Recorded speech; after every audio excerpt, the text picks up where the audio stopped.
Have you ever picked up your phone just to check one notification? 5 minutes later, you're watching a video about sharks, then a celebrity interview, then someone renovating a cabin in the middle of nowhere. You finally lock your phone, look at the clock, and wonder what just happened.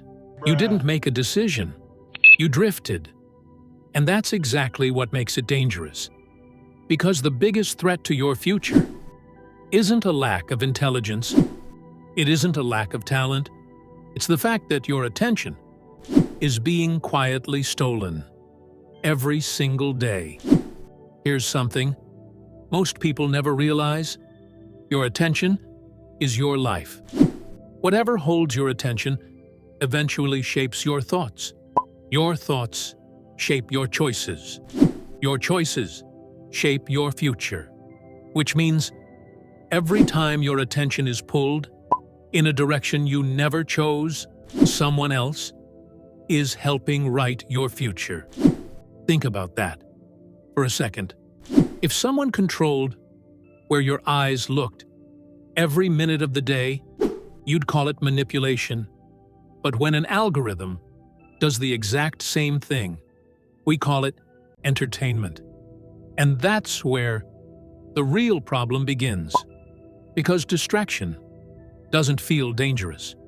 It feels comfortable. Nobody wakes up planning to waste 3 hours online. It happens. One tiny decision at a time. One notification. One swipe. One recommendation. One more video. Until the day is gone. But here's the part almost nobody talks about. The apps aren't winning because you're weak. They're winning because they understand your brain better than you do.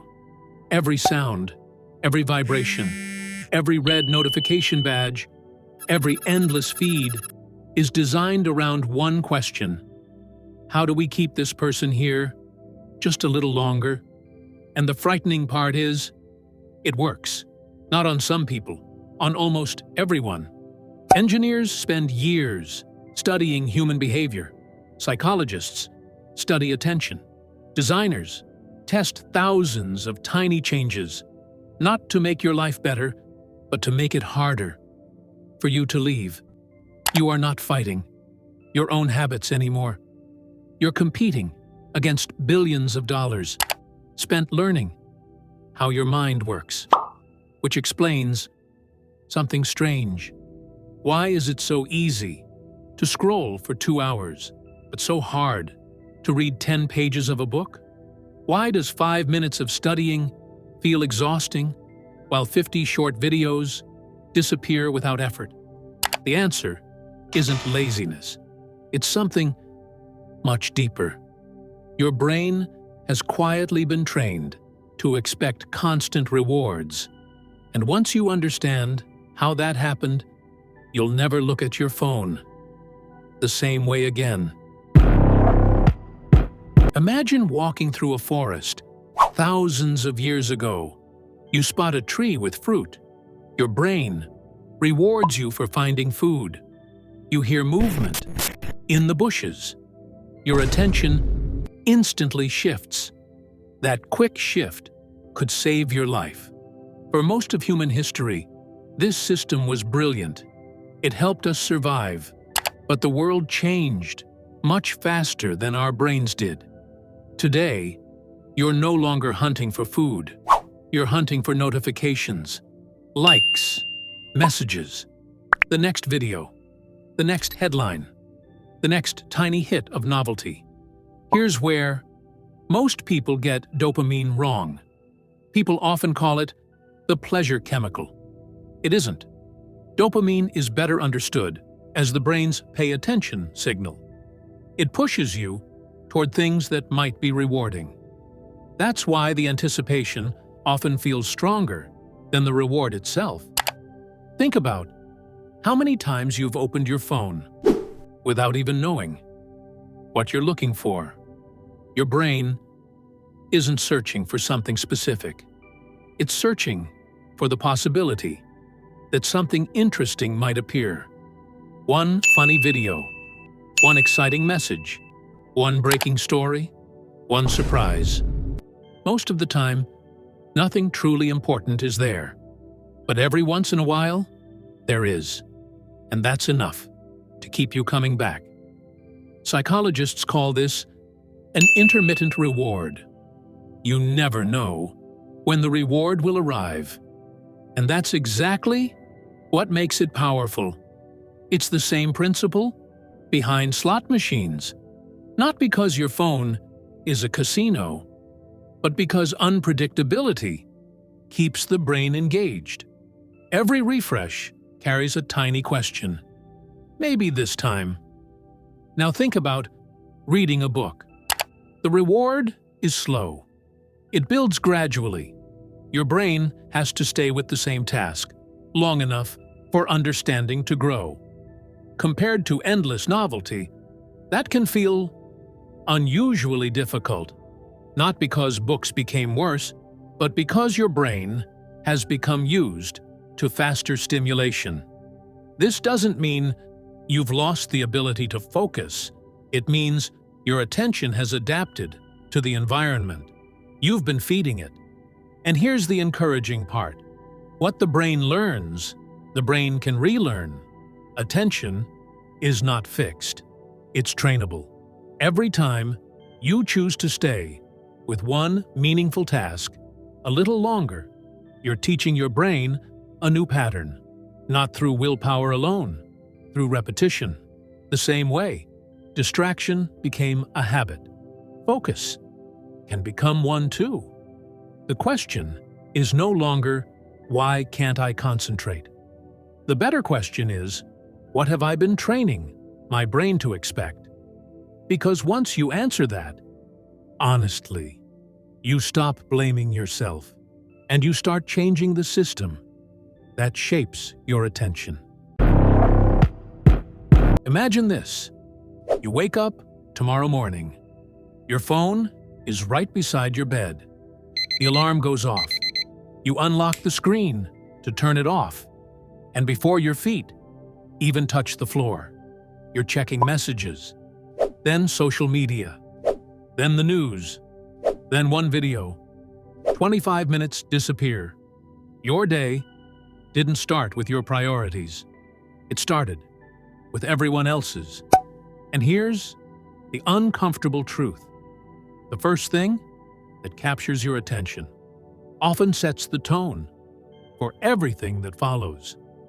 Most people think the solution is to become more disciplined. But discipline is a terrible long-term strategy if your environment keeps pulling you in the wrong direction. Think of it this way. If someone leaves a bowl of candy on your desk all day, it's much harder to ignore than if it wasn't there at all. Your phone works the same way. Every buzz, every glowing screen, every notification, it's another invitation to break your focus. So instead of asking, how can I have more self-control? Ask a better question. How can I make distraction harder? Because your environment is always shaping your behavior, whether you notice it or not. Here's a simple experiment. Tomorrow morning, don't touch your phone for the first 30 minutes after waking up. No scrolling, no emails, no news. Instead, sit quietly, stretch, take a short walk, read a few pages. Write down the 3 most important things you want to accomplish. At first, it will feel strange, almost uncomfortable. Your hand may even reach for your phone automatically. That's not weakness. That's conditioning. You're interrupting a routine your brain has repeated hundreds of times. And routines don't disappear overnight. They get replaced. Now let's talk about something called attention residue. Imagine you're writing an important report. Halfway through, a notification pops up. You check it for just 20 seconds. Then you return to work. It feels like you're fully back. But part of your mind is still processing what you just saw. That leftover mental residue makes deep thinking harder. One interruption may seem small. 10 interruptions can quietly destroy an entire afternoon. That's why highly productive people don't protect their time. They protect their attention. Because time without attention is almost useless. Here's a challenge. For the next 7 days, create one small focus ritual. It could be as simple as a glass of water, a notebook, phone placed in another room, 25 minutes on one task. No perfection, no pressure, just repetition. Because your brain doesn't need dramatic change. It needs consistent signals. Every time you complete that ritual, you're teaching your mind something powerful. When this routine begins, it's time to focus. Eventually, the ritual becomes automatic, the resistance becomes smaller, and the work that once felt impossible starts to feel normal. Not because your brain changed overnight, but because you gave it a better pattern to follow. That's how lasting focus is built. Not through heroic effort, but through systems that quietly make the right choice easier than the wrong one. 100 years ago, power belonged to the people who controlled land. Later, it belonged to the people who controlled factories. Then, it belonged to the people who controlled information. Today, power belongs to the people who control attention. Because attention decides what you learn, what you believe, what you buy, who you become. Every day, thousands of companies compete for the same thing. Not your money, your attention. Because once they have your attention, everything else becomes easier to influence. The frightening part is, most people never realize they're in that competition. They think they're making free choices, when in reality, many of those choices were gently guided long before they noticed. But here's the good news. Your brain isn't broken. It's adaptable. The same mind that learned to crave constant stimulation can learn to enjoy deep focus again. Not in one day, not in 1 week, but one decision at a time. Imagine spending just 1 hour every day with complete focus. No notifications, no switching between apps, no endless scrolling. 1 hour. That's only about 4% of your day. Yet over a year, that single hour becomes more than 365 hours of concentrated learning, building, writing, practicing, or creating. Think about what could change in those hours. A new language, a business, a book, a valuable skill, a healthier mind. Small moments rarely feel important while they're happening, but when repeated, they become a different life. So, before you unlock your phone tomorrow, ask yourself one question. Am I choosing where my attention goes? Or is someone else choosing for me? That single question can interrupt years of automatic behavior. Because awareness is where change begins. You don't have to delete every app. You don't have to disappear from the internet. Technology isn't the enemy. Unconscious use is. The goal isn't to reject the modern world. The goal is to make sure you're using your tools instead of becoming one. Years from now, people may admire someone's success and wonder, how did they accomplish so much? What they probably won't see are the thousands of moments when that person protected their attention instead of giving it away. Success isn't built only by what you do, it's also built by what you refuse to let distract you. So here's my challenge for you. For the next 24 hours, notice every time you reach for your phone without a clear reason.